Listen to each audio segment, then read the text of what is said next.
Fa imma ya'tiyannakum, fa imma fihi, maka dalam lafaz imma itu idghamun nunin, idgham nun. Idgham itu artinya memasukkan.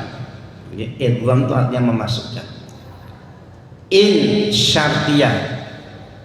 In syartiyah itu ya butuh jawab. In, ma, man, mahma, itma, ayun, mata, itu kawan-kawannya namanya huruf syartiyah. Fima azaidati, dalam huruf ma azaidah. Lah, ini pikiran ulama nahwu. Tapi hakikatnya nggak boleh mengatakan satu huruf yang ada dalam Al-Quran itu tambahan. Semua punya makna. Coba sampean ngasih kok pakai dasi loh. Bagi orang yang nggak ngerti, ngapain, apa gunanya pakai dasi?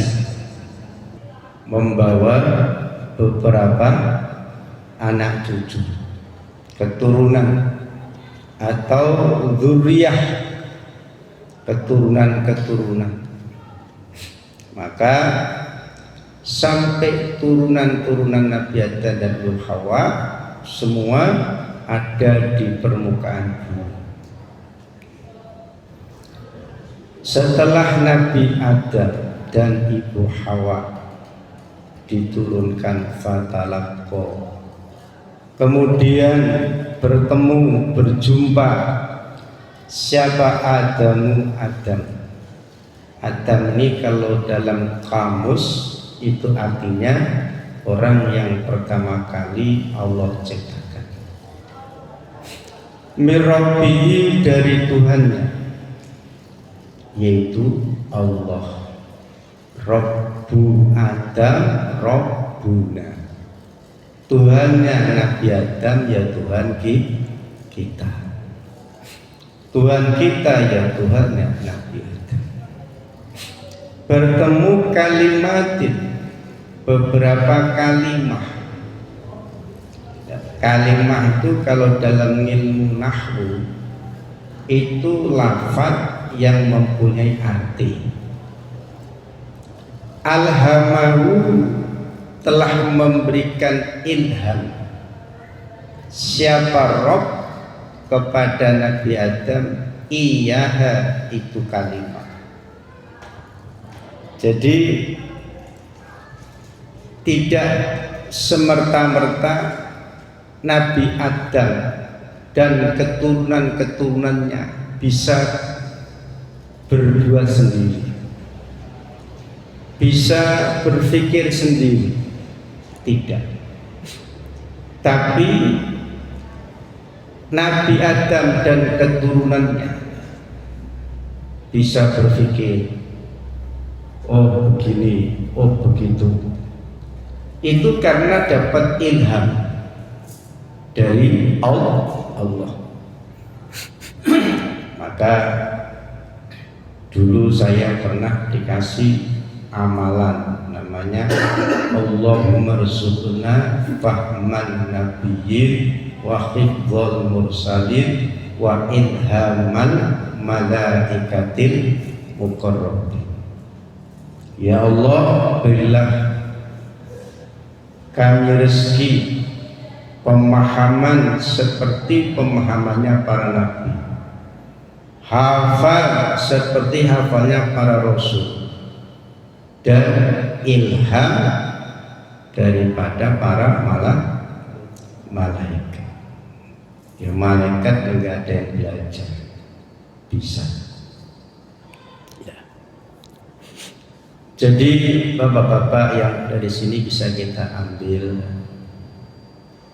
walaupun kita tidak bisa ngajarin anak, tidak bisa ngajarin putu secara langsung, tapi melalui doa, ya Allah, berilah anakku ilham,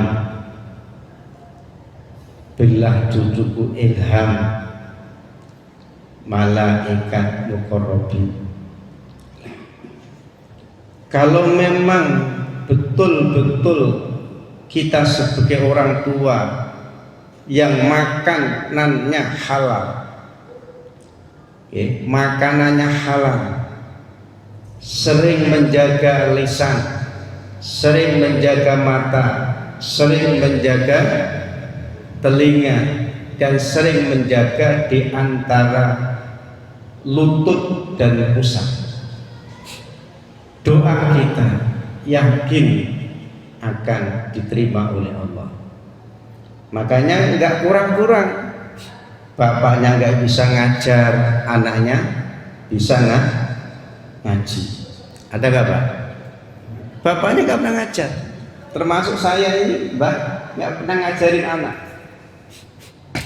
Dari anak yang pertama sampai yang kelima ini nggak pernah ngajar. Ya paling cuma doa, ya Allah, ya Allah, ya Allah.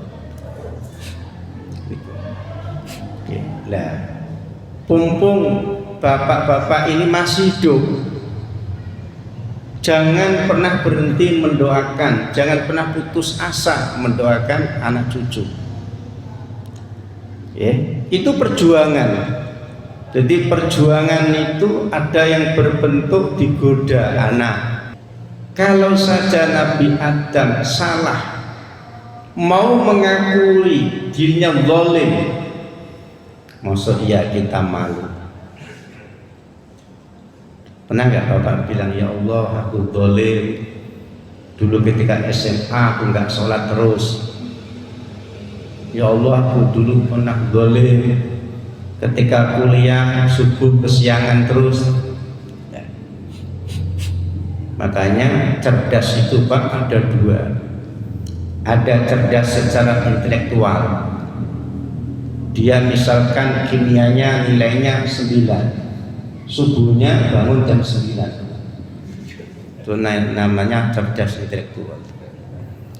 Ada yang cerdas spiritual, sekolahnya itu pas-pasan, nilainya enggak 5 ya 6, 6 ya 7, tapi subuh sebelum adzan itu sudah istiqomah, sebelum adzan sudah di masjid istiqomah. Itu namanya cerdas spiritual. Baik mana? Ya jelas baik spiritual.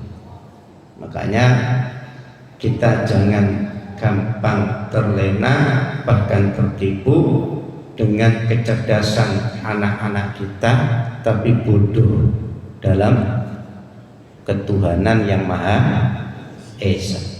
Kita sebagai anak cucunya jangan sampai tidak berdoa Rabbana zalamna anfusana wa illam taghfir lana wa tarhamna lanakunanna minal khasirin.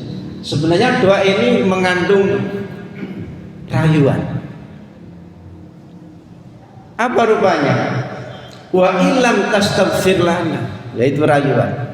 Ya Allah, jika Engkau tidak mengampuni saya dan tidak menyayangi saya, niscaya sungguh aku atau kami termasuk orang yang rugi. Allah dengar kata rugi bagi hambanya yang sudah sadar. Nggak mungkin Allah tuh melepaskan begitu saja. Coba Bapak kalau ada orang maling pitik, Mbah, kemarin aku maling pitik, maafin saya Mbah. Kalau Mbak ini muncul saya sayang, pasti langsung nih, kalau kurang tak kasih ayam lagi. Karena aku pernah dengar gitu Pak, ada orang dicolong barangnya, ada yang lapor, malah kalau bisa colong-colong semua. Kenapa? Dia yakin kalau apa yang dicolong itu tetap akan kembali. Makanya di dalam surat Al-Ahqaf itu atau surat Al-Kitab itu dosa-dosanya manusia ini besok diampuni oleh Allah, kecuali minal madzalim. Kezaliman itu tidak Allah ampuni sebelum diselesaikan, sebelum mati. Makanya Mbak, kalau Lebaran itu jangan tidur terus. Lebaran itu harus semangat dan ngapura. Lah di sini Lebaran jam 9 itu tutup kabeh. Ya Pak. Loh. Kalau di tempat kita itu Lebaran itu sampai subuh ya pintu dibuka. Kenapa? Dalu ngapura. Siang ya dibuka. Nah, ini. Makanya pintu kita terbuka karena apa? Kita akan memaafkan tamu-tamu kita dengan niat yang baik seperti itu loh. Allah itu tahu pasti, jangan ada ragu, pasti dosa kita dimaafkan oleh Allah. Kenapa? Karena kita mau memaafkan kesalahan orang lain. Nengok ke belakang, kesalahan-kesalahan itu biar nanti ada solusi dari Allah dengan cara apa menghapusnya. Ini tuh ada salah satu hadis al-babul khamis fima yubaidu minan nar wa yuqarribu minan nar. Hadis yang kelima menerangkan sesuatu yang menjauhkan dari neraka dan mendekatkan surga. An Abi Dzar diceritakan dari sahabat Abu Dzar qala qultu ya Rasulullah allimni amalan. Ya Rasul, kata Abu Dzar, ajarkan amalan kepadaku yang amalan itu bisa mendekatkan aku ke surga dan menjauhkan aku dari neraka. Apa kata Rasulullah, kalau kamu sudah pernah berbuat sayyi'ah jelek, fa'asbihha minal hasanat, ikuti dengan kebaikan. Kemudian sahabat Abu Dzar bertanya lagi, minal hasanati la ilaha illallah, apakah termasuk la ilaha illallah itu sebagian daripada amal yang baik? Jawaban Rasulullah, bahkan ahsanul hasanat, paling bagus-bagusnya perbuatan yang baik adalah kalimat la ilaha illallah. Innahu sesungguhnya Allah wa tawwab, yaitu zat yang banyak menerima taubat, alaibati atas hamba. Jadi kalau kita ingin tobat kita diterima, bagaimana kita ini bisa menjadi manusia yang bisa menghambakan diri kepada Allah? Itu kuncinya. Ya.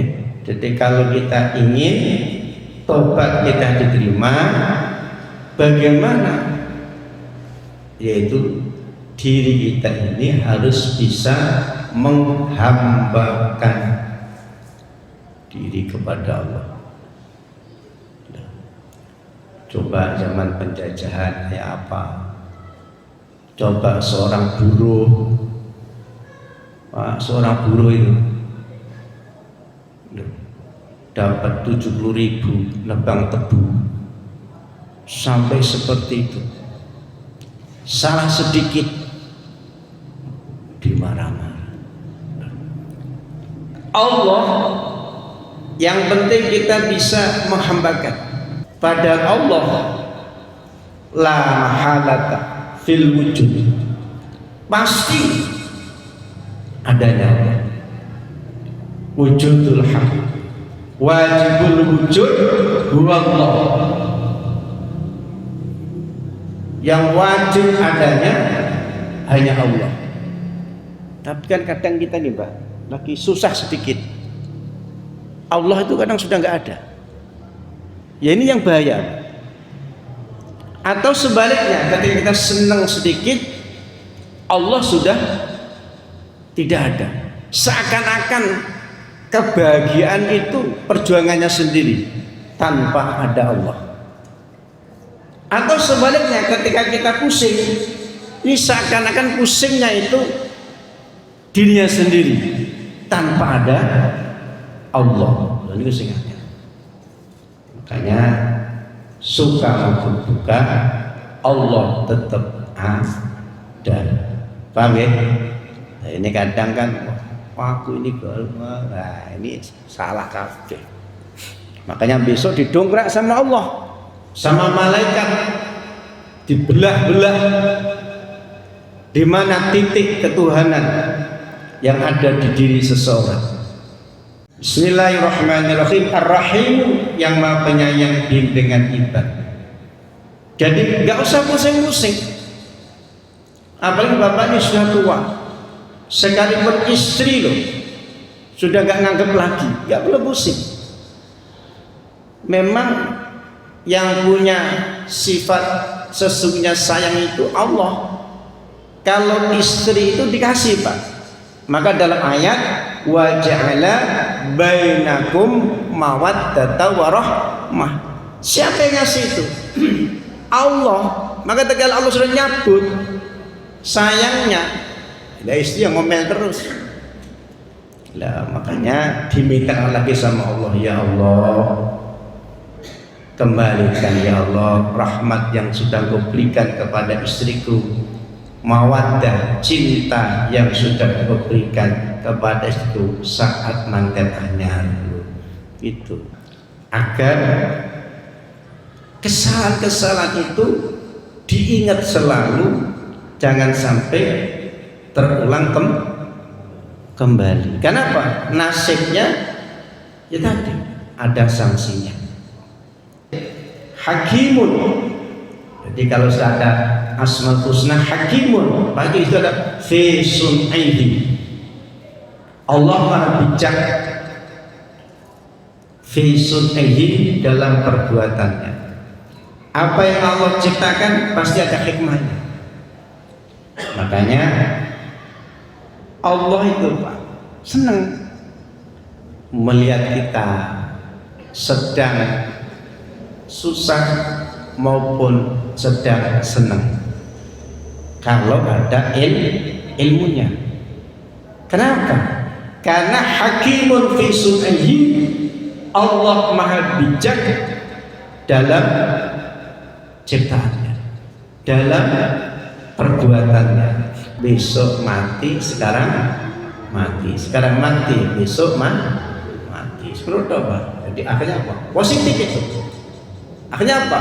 Mempersiapkan diri untuk menghadap kepada Allah. Fa imma ya'tiyannakum fa imma fihi, maka dalam lafaz imma itu idghamun nunin, idgham nun. Idgham itu artinya memasukkan. Idgham itu artinya memasukkan. In syartiyah. In syartiyah itu ya butuh jawab. In ma man mahma itma ayun mata, itu kawan-kawannya namanya huruf syartiyah. Fima azaidati, dalam huruf ma azaidah. Lah, ini pikiran ulama nahwu, tapi hakikatnya nggak boleh mengatakan satu huruf yang ada dalam Al-Quran itu tambahan.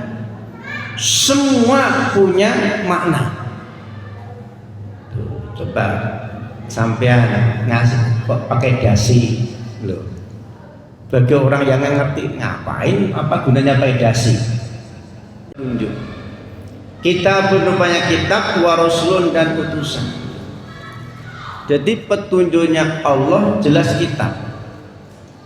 Maka bapak ini bersyukur. Di tua-tua ngaji tafsir, di tua-tua ngaji kitab.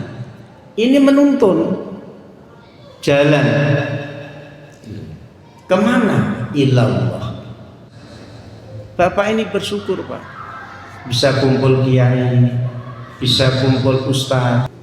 Kata Allah, fa'amana kemudian beriman siapa dia mati kepadaku, wa amila dan lakukan ia mati taati dengan taat kepadaku, fala khaufun maka tidak ada rasa takut alaihim atas mereka, walahum dan tidak ada siapa mereka itu yahzanna susah fil akhirati dan depan.